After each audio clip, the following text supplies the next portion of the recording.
It started with a phone call at 4:51 in the morning. A young woman named Shannan Gilbert, 23 years old, a sex worker from New Jersey, had arrived at a client's house in the gated community of Oak Beach, Long Island, several hours earlier. Now she was gone, fled into the night, hysterical and terrified, calling 911 from somewhere in the dark. She told the dispatcher that someone was after her. Then she vanished. Police searched for Shannan for months. They combed the marshes, the beaches, the narrow roads along the south shore of Long Island. They didn't find her. But what they did find, along a desolate stretch of highway called Ocean Parkway, would shake the entire country. The skeletal remains of 4 women, then 5, then more, buried in the brush, hidden from the world for years, in some cases for decades. This is the story of the Gilgo Beach murders, one of the longest-running serial killer cases in American history, a case plagued by corruption, institutional failure, and the painful truth of who gets left behind and why. And as of June 17, 2026, for many families, a long-awaited chapter finally closed. To understand what happened at Gilgo Beach, you need to understand the place itself. Ocean Parkway is a long, narrow road running along the southern edge of Long Island, New York. On one side, the Atlantic Ocean. On the other, a dense wall of scrub brush, marshland, and darkness. It connects the mainland to the barrier islands, but few people stop there. Fewer still would ever walk into that brush, which is precisely why a killer chose it. In December 2010, Suffolk County police officers searching for Shannan Gilbert in that same brush stumbled onto something that had nothing to do with her at all. 4 sets of human remains, all women, all wrapped in burlap, all positioned near a stretch of road near Gilgo Beach.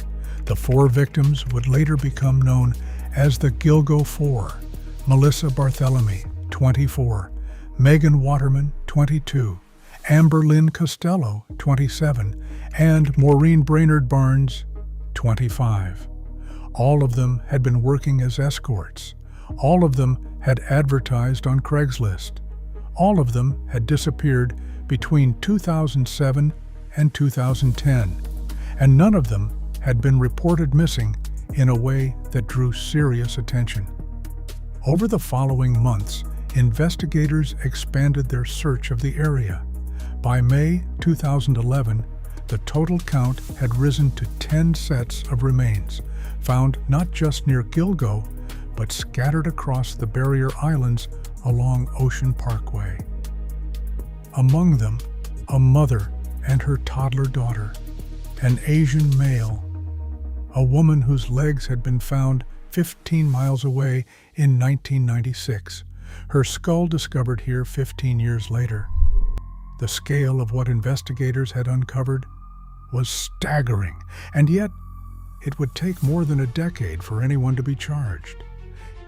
In the years that followed the discovery, the investigation seemed to go nowhere. There were theories, there were tips, there were suspects whispered about in tabloids and online forums.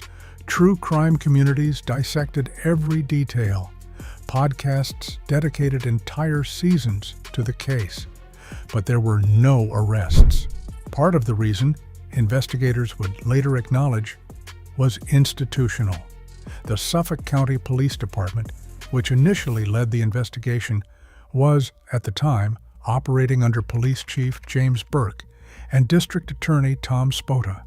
Both men would later be convicted of federal crimes entirely unrelated to the Gilgo Beach case: obstruction of justice, corruption, abuse of power. The question that haunted the case: did that corruption slow down the investigation? Did victims fall through the cracks because the system meant to protect them was compromised? There are no clean answers, but the pattern is undeniable. Adding to the complexity was a fundamental truth about who the victims were. Most of the women were sex workers.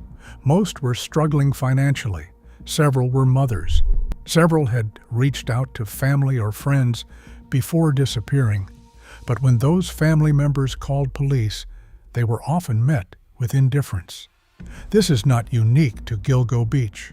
Researchers and law enforcement experts have a term for it: the less dead.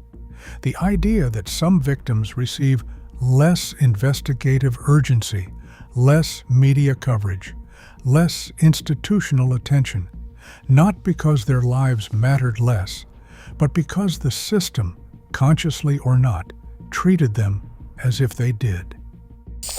In 2022, the investigation changed. The Suffolk County District Attorney's Office launched a new Gilgo Beach task force, a dedicated team that included federal agents, state investigators, and crucially, forensic genetic genealogy specialists.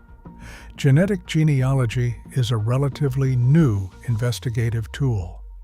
Rather than simply looking for a DNA match in a criminal database, investigators can take DNA from a crime scene and compare it against publicly available genealogy databases, like those used by people tracing their family trees.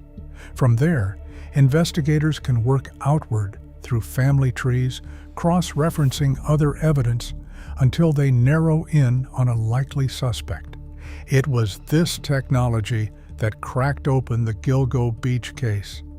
In July 2023, after more than 13 years, Suffolk County authorities announced an arrest. Rex Heuermann, 59 years old, a Manhattan architect, married father of two, a man who, by all public appearances, lived an entirely ordinary life in the suburban town of Massapequa Park, just miles from the very stretch of road where the bodies were found. His neighbors were stunned. His colleagues were stunned. By every account, he was unremarkable, forgettable, polite. He was charged with the murders of 4 women, the Gilgo Four. Rex Andrew Heuermann was born in 1963, right here on Long Island. He grew up in Massapequa Park. He built a career as an architectural consultant in Manhattan. His firm worked on high-profile projects. He was, by professional standards, successful. But behind that exterior, investigators found something deeply disturbing.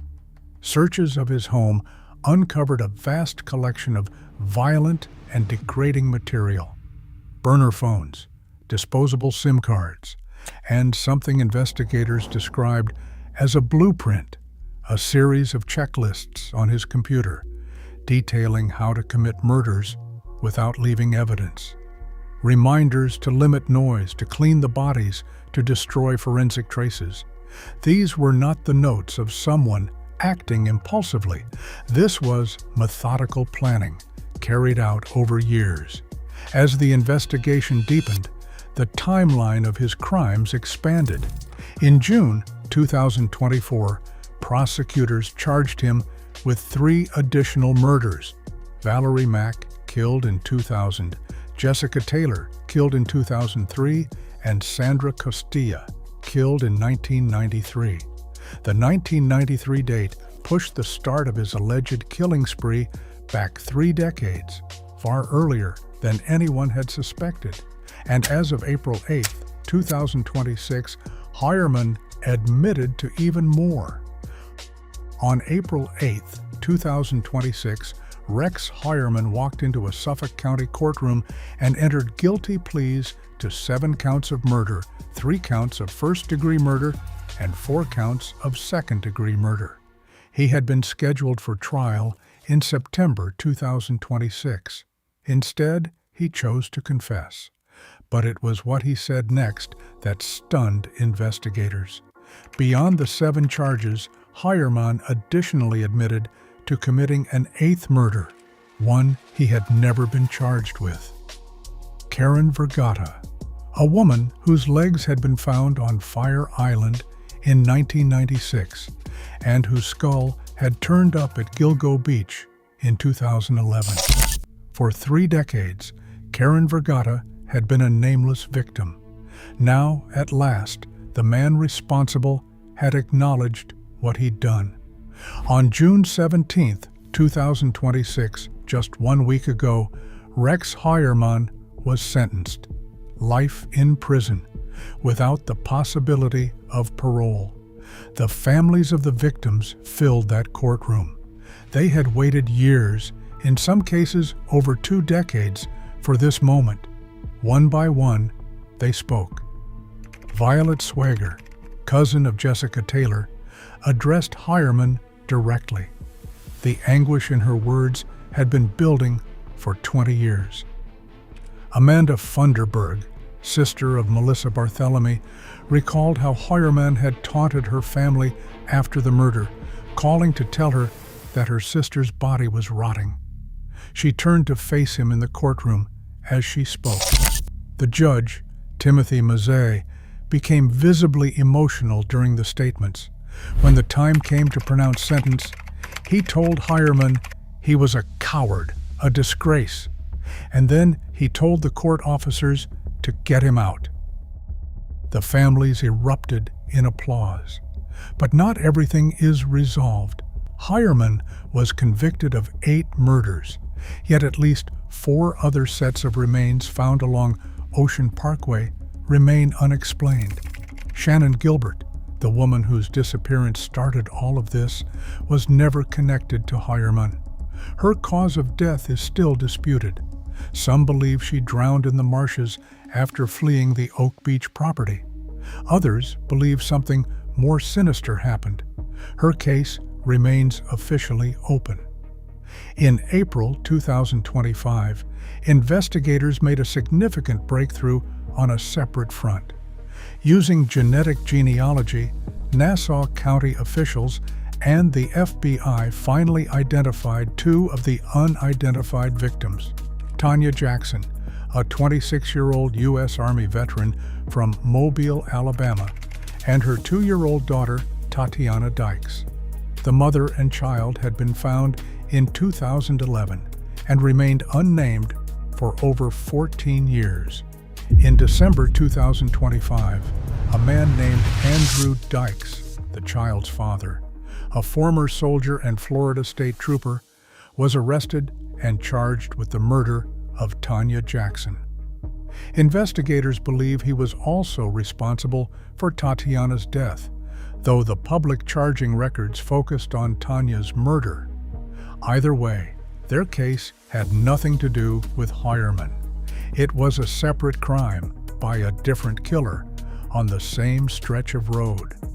Gilgo Beach, as Nassau County District Attorney Ann Donnelly chillingly put it, had been treated as a dumping ground by more than one person.